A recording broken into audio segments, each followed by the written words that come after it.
Begitu saya dengar Kiai Imad pertama kali, saya suudzon beliau, ini orang siapa sih ini? Datang-datang merungkat nasab Alawi, PKI kali ini orang nih. Dulu saya begitu. Nah, taruh saya ditelepon Habib Rizik. Ada satu ustadz telepon saya. Ini ustadz sahabat saya. Bang Haji, Habib Rizik minta telepon antum nih, kasih nggak? Kasih, ini bilang. Dia mau telepon antum nih. Gitu. Dia mau tegur ente nih Bang Haji. Anda bilang, emang siapa dia mau negur gue? Sampai ada klaim bahwa Indonesia ini milik Tarim. Buktinya, lihat tuh, banyak kuburan wali-wali dari Tarim. Inilah kepentingan membuat kuburan-kuburan palsu. Indonesia milik Tarim. Inna lillahi wa inna ilaihi raji'un. Bahwa mereka bukan hanya memalsukan kuburan-kuburan, bukan hanya memalsukan sejarah Indonesia, bahkan sejarah NU juga dipalsukan. Dan alhamdulillah ketua PBNU telah memerintahkan kepada jajaran NU untuk mencabut buku karangan Lutfi bin Yahya, artinya produk beliau, untuk ditarik dari semua jajaran perguruan Nahdlatul Ulama. Pun harus hati-hati, jangan terprovokasi sehingga yang berantem nadim masing-masing pribumi, lawan perang ini, hati-hati. Ntar kita berantem dia pada ngumpet.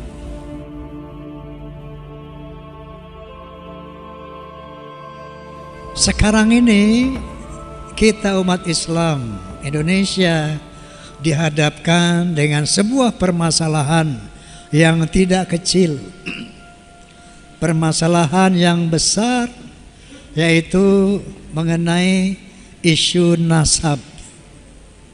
Ini nasab ini berkaitan dengan nasib ini. Ya. Isu nasab ini pertama muncul dengan adanya tesis Kiai Haji Imaduddin Utsman Al-Bantani. Kenapa beliau mengadakan penelitian sejarah tentang kebenaran zuriyah Nabi yang ada di Indonesia? Beliau terpanggil karena melihat arogansi oknum habaib yang tidak sesuai dengan akhlak Nabi Shallallahu Alaihi Wasallam. Misalnya saja yang marak kita dengar di media sosial bahwa seorang habib yang bodoh itu lebih mulia daripada 70 ulama yang alim. Ada lagi yang mengatakan kaki seorang habib yang bodoh lebih mulia dari 70 ulama yang alim. Kemudian ada lagi berita-berita khurafat yang disebarkan, didoktrinkan kepada umat. Misalnya saja yang sesungguhnya ini merendahkan Rasulullah Sallallahu Alaihi Wasallam, bahwa mereka mengatakan leluhur mereka Imam Fatih Al-Muqaddam itu mi'raj 70 kali satu malam. Tiap malam mi'raj 70 kali satu malam menghadap Allah Subhanahu wa taala. Artinya ini merendahkan Nabi kita Muhammad sallallahu alaihi wasallam, karena Nabi kita Muhammad sallallahu alaihi wasallam seumur hidup cuma satu kali mi'raj. Banyak lagi cerita-cerita khurafat bahwa hanya dengan sehelai kertas seorang ahli maksiat, kalau bawa ini kertas surat dari seorang habib, kasih tahu sama munkar wa nakir, ini surat dari Habib Fulan, insya Allah nanti kalau ditanya jangan jawab, kasih aja surat gue, masuk surga tanpa hisab. Banyak lagi hurafat-hurafat yang membuat umat Islam khususnya para ulama berpikir, merenung, apakah iya turunan Nabi seperti ini? Maka muncullah penelitian dilakukan oleh Kiai Haji Imaduddin Utsman Al-Bantani membuat tesis melalui mengadakan penelitian. Beliau meninjau sejarah secara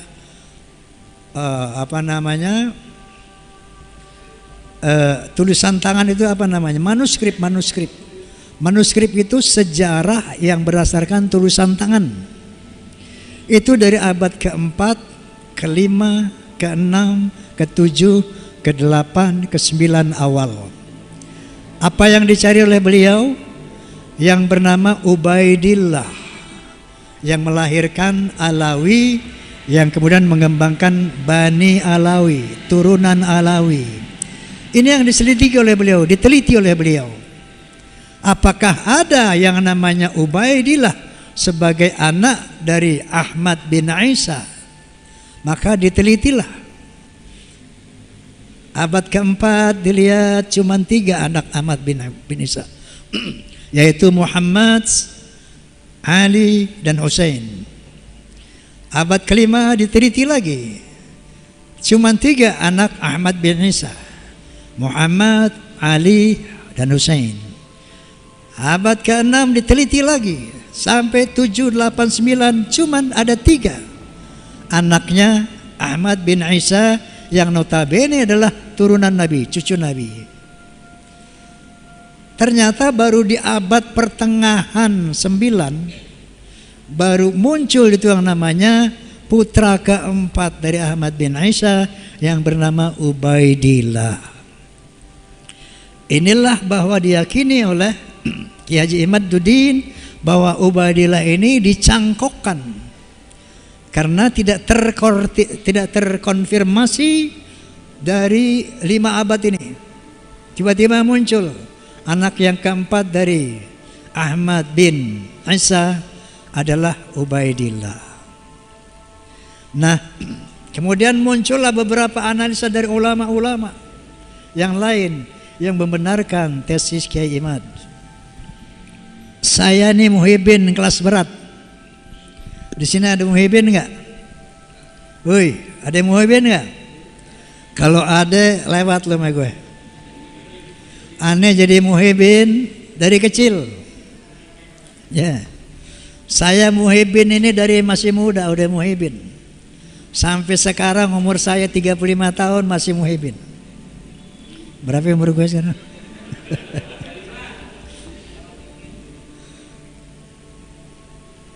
Jadi kalau bicara muhibin lu nggak lawan gue. Begitu saya dengar Kiai Imad pertama kali, saya suudzon bilang ini orang siapa sih ini?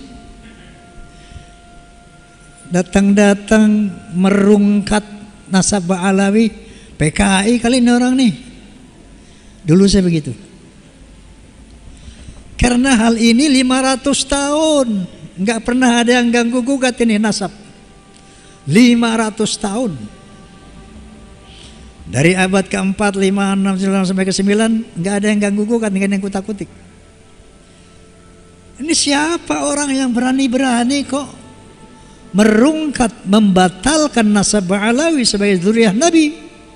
Maka saya pun terpanggil untuk meneliti. Saya baca juga deh penelitian beliau. Tak, iya juga nih. Kemudian saya baca lagi dari yang mengcounter itu. Ternyata dari sana saya mulai sedikit meyakini kebenaran tesis Imaduddin, Kiai Haji Imaduddin. Saya baca counternya, katanya yang membuat itu Ali bin Abu Bakar As-Sakron. Dia bermimpi dalam mimpinya Ubaidillah ini anaknya Ahmad bin Isa.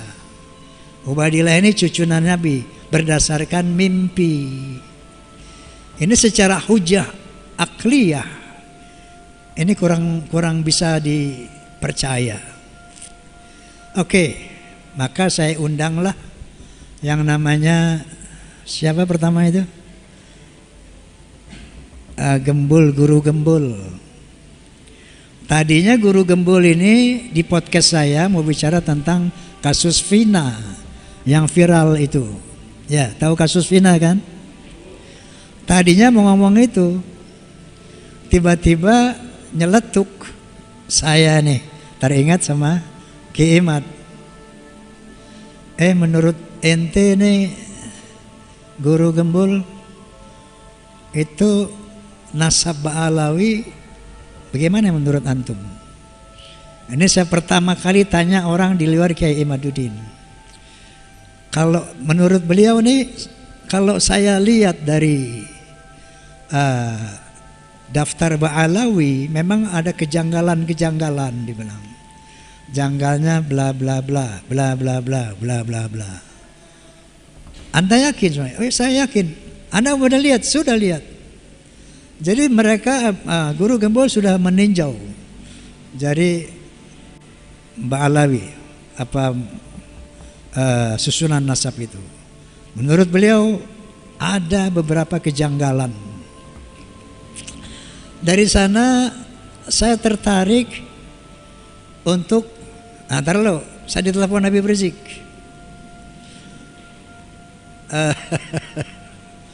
Ada satu ustadz telepon saya. Ini ustadz sahabat saya. Bang Haji, Habib Rizik minta telepon antum nih, kasih nggak? Kasih, ini bilang. Kasih. Dia mau telepon antum nih. Gitu. Dia mau tegur ente nih Bang Haji. Anda bilang, emang siapa dia mau negur gue? Gak lama malamnya Habib Rizik telepon saya. Assalamualaikum Bang Haji. Waalaikumsalam Bib. Masya Allah, aneh kangen sama ente nih Ji. Kemana aja ente? Ini Habib Rizik memang teman dari muda. Dari belum jadi ketua FPI. Teleponan deh itu. Ji ente hati-hati Ji. Ini para Ba'alawi ini semua cinta antum. Dia bilang sama, Anda juga cinta Ba'alawi. Cinta baik. Coba hati-hati ente jangan terjebak sama orang-orang jahat. Habib Rizik pesannya gitu. Jangan terjebak sama orang jahat. Nah, coba itu ente undang tuh Gus Romel. Dia bisa mengcounter tuh Imaduddin. Baik, sebelum ente minta Habib, ane udah jadalkan tuh Gus Romel. Besok dia podcast sama ane. Seperti itu. Dan selanjutnya. Maka sampai podcast terakhir setelah dengan Romel baru saya undang Kiai Haji Imaduddin. Setelah itu saya undang pimpinan Rabi'atul Alawiyah, yaitu Habib Taufik Assegaf. Sayangnya beliau bersurat kepada saya nggak siap datang. Kemudian saya undang ahli genetika Dr. Sugeng Sugiharto. Saya undang ahli filologi Profesor Menahem Ali. Saya undang ahli sejarah Profesor Anhar Gonggong yang baru kemarin. Udah lihat belum ente? Oi. Nah kemudian insya Allah besok, Jumat besok, saya undang Profesor, maksudnya Kiai, wakil dari Wali Songo, turunan Wali Songo, Gus Abbas dari Cirebon, Buntet. Dan insya Allah saya akan undang Habib Rizik Syihab. Akan saya undang juga yang namanya Habib Lutfi Pekalongan. Untuk apa? Untuk berdiskusi melihat yang mana yang benar, yang mana yang salah. Siapa yang benar, siapa yang salah. Karena ini sudah masalah umat, masalah bangsa. Seandainya Anda semua telah mengikuti podcast Bisikan Roma, Bincang Asik bareng Roma, sampai yang kemarin, pasti sudah paham. Pasti Anda sudah paham. bagaimana persoalan yang sebenarnya.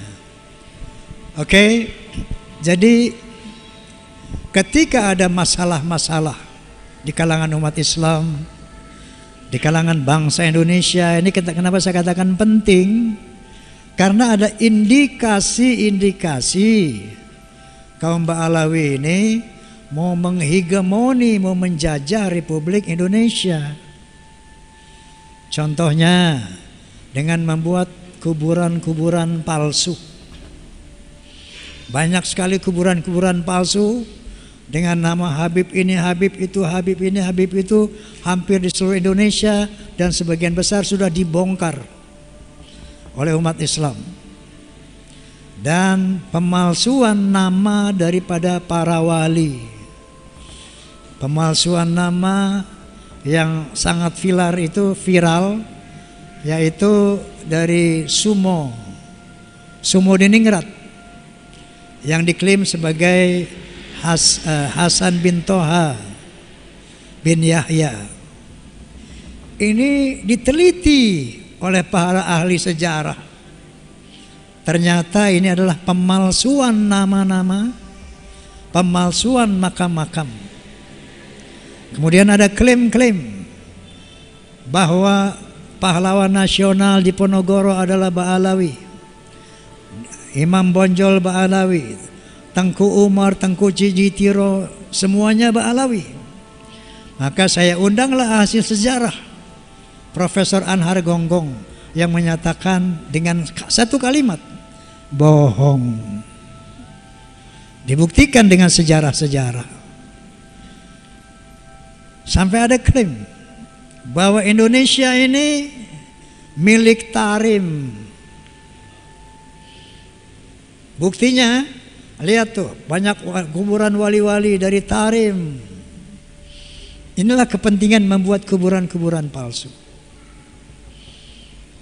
Indonesia milik Tarim. Inna lillahi wa inna ilaihi raji'un. Jadi tidak sederhana ini persoalan.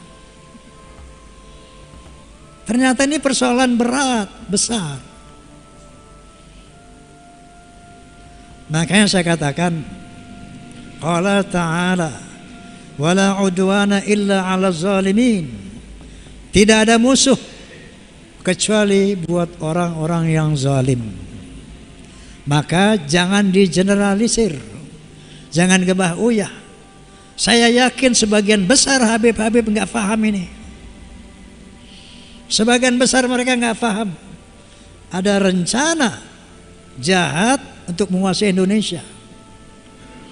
Makanya kita jangan gebah uyah, jangan digeneralisir. Hati-hati dalam hal ini. Jadi alhamdulillah proses hukum dari PBNU juga sudah berjalan. Maksud saya pengkritisian bahwa mereka bukan hanya memalsukan kuburan-kuburan, bukan hanya memalsukan sejarah Indonesia, bahkan sejarah NU juga dipalsukan. Dan alhamdulillah ketua PBNU telah memerintahkan kepada jajaran NU untuk mencabut buku karangan Lutfi bin Yahya, artinya produk beliau, untuk ditarik dari semua jajaran perguruan Nahdlatul Ulama. Nah, artinya sudah mulai tercium adanya pemerkosaan, pembelokan sejarah PBNU itu sendiri. Nah, saya katakan tadi ini bukan soal kecil, soal besar. Makanya mengatasinya pun harus hati-hati. Jangan terprovokasi sehingga yang berantem di masing-masing pribumi. Ya, lawan perang ini, hati-hati. Ntar kita berantem dia pada ngumpet. Betul. Yang berkelahi pada ini lolo nih. Dia di mana nanti? Dia nonton. Makanya hati-hati, jangan terprovokasi. Saya juga bilang di podcast saya kemarin, Beb, hati-hati Beb, jangan nanti provokasi umat. Tega ente, ngadu domba umat. Jadi atasi ini bil hikmah wal mau'izatil hasanah, dengan ilmu, dengan data, ya, bukan dengan emosi dan sebagainya. Sebetulnya hal ini gampang banget. Oke, kalau dari dasar sejarah masih bisa diutak-atik. Filologi, itu filologi artinya ilmu sejarah peradaban manusia. Menurut Profesor Menahem Ali, ini orang Yaman ini asalnya tuh dari Kaukasus, bukan dari Arab. Ya. Kemudian secara genetika gampang kan? Anda bilang di podcast, Beb, ente udah ngomong dulu Beb, bahwa ketika antum melihat rambut Rasulullah SAW, ente bilang dulu sebelum ada kasus ini, ini nih ada rambut Nabi nih, siapa yang ngaku-ngaku turunan Nabi, ayo tes DNA. Yang ngomong Habib Rizik sendiri itu. Ayo siapa yang ngaku-ngaku tes DNA, ntar kelihatan nih yang benar yang salah. DNA Nabi kemana, yang lu kemana katanya. Dia sendiri yang ngomong. Tapi sekarang apa yang mereka bilang? Tes DNA haram.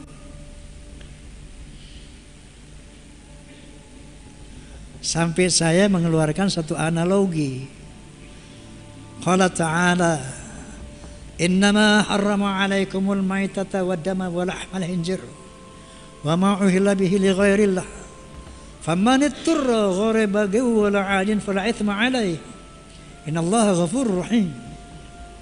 Sesungguhnya diharamkan atas kamu 1 bangkai, 2 darah, 3 daging babi, dan 4 binatang yang disembelih tanpa nama Allah. Haram tuh. Tapi famanit turra, tapi barang siapa yang terpaksa, gharabagin, tidak menyukainya, wala adin, enggak keterlaluan makan babinya, fala itsma alaih, enggak berdosa baginya. Ini tes DNA bukan darurat lagi, mendesak untuk menyelesaikan masalah ini. Betul nggak? Betul nggak? Nah, nyaut dong lo. Jelas tidak? Takbir. Sallu ala nabi. Kan begitu.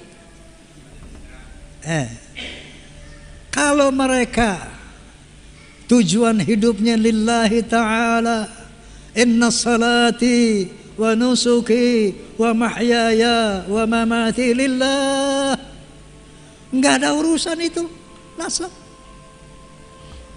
Inna akramakum indallahi atqakum. Nabi SAW bersabda, al jannatu lil muttaqin walau kana abadan habasyian wan naru lil asina walau kana sayyidan quraisyan hashimian.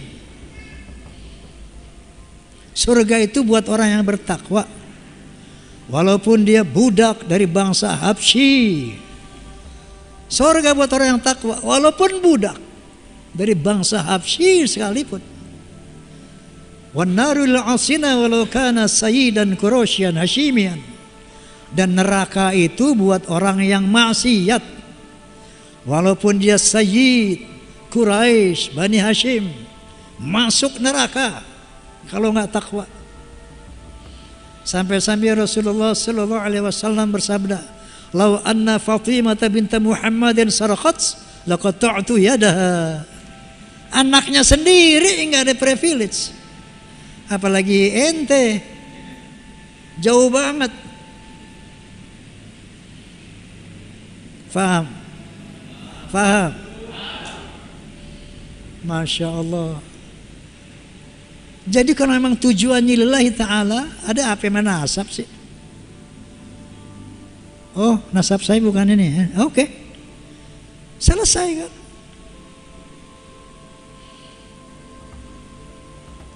Secara sejarah nggak nyambung, secara DNA nggak nyambung, filologi nggak nyambung. Astagfirullahaladzim. Masya Allah para habib, Masya Allah, ana uhibbukum, ana ini muhibbin. Habib Rizik, Habib Ali Kuitang, Habib Ali, siapa lagi itu, Habib Sehan, Habib, sahabat aneh semua itu. Apakah dengan ada kasus ini kita harus putus persahabatan? Tidak. Misalnya ente Bib, terbukti bukan dzurriyyah Nabi, so what? Kita tetap bersaudara sebagai sesama muslim, sebagai sesama mukmin. Innamal mu'minuna ikhwatun fa aslihu baina akhwaikum. Sesungguhnya sesama orang beriman itu saudara. Lo mau dzurriyyah mau bukan saudara. Fa aslihu baina akhwaikum. Maka damaikanlah sesama saudaramu. Inilah kira-kira tugas Fahmi Tamami.